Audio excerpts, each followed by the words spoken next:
Sound effects చేయించుకుంటారు. అంటే ఇప్పుడు నడుస్తుంటే సౌండ్ వస్తుంది, ముందు వెహికల్ సౌండ్ అవి వస్తాయి. డబ్బింగ్ ఏంటంటే మీరు వోకల్స్ ఇస్తారనమాట. ఇప్పుడు అన్ని క్యారెక్టర్స్ మాట్లాడతాయి కదా, డైలాగ్స్ చెప్తారు కదా, డైలాగ్స్ మాట్లాడుతున్నప్పుడు దాన్ని డబ్బింగ్ అంటారు.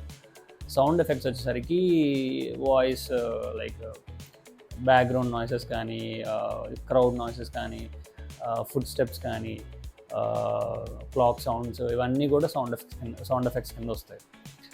అండ్ సౌండ్ ఎఫెక్ట్స్ ఇచ్చేసిన తర్వాత మ్యూజిక్ వస్తుంది. మ్యూజిక్ ఏంటంటే ఇప్పుడు మీరు నార్మల్గా ఎమోషనల్ సీన్ అవ్వచ్చు, ఇంకోటి ఏదైనా అవ్వచ్చు, ఒక ఎమోషన్ చెప్దాం అనుకుంటున్నారు, యాక్టింగ్ బ్రిలియంట్గా ఉంది, ఎడిటింగ్ బ్రిలియంట్గా ఉంది, సౌండ్స్ బాగున్నాయి, బట్ వితౌట్ మ్యూజిక్ మీరు అదే సీన్ చూస్తే ఆ ఇంపాక్ట్ ఇవ్వదు. ఎందుకు ఇవ్వదు?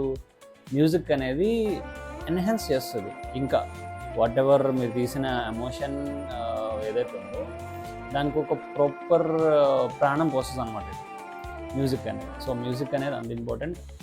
ఈవెన్ ఇప్పుడు లైక్ కొంతమంది ఎలా చేస్తారంటే ఫన్నీ వీడియోకి సాడ్ మ్యూజిక్ పెడతారు, డజంట్ మేక్ సెన్స్.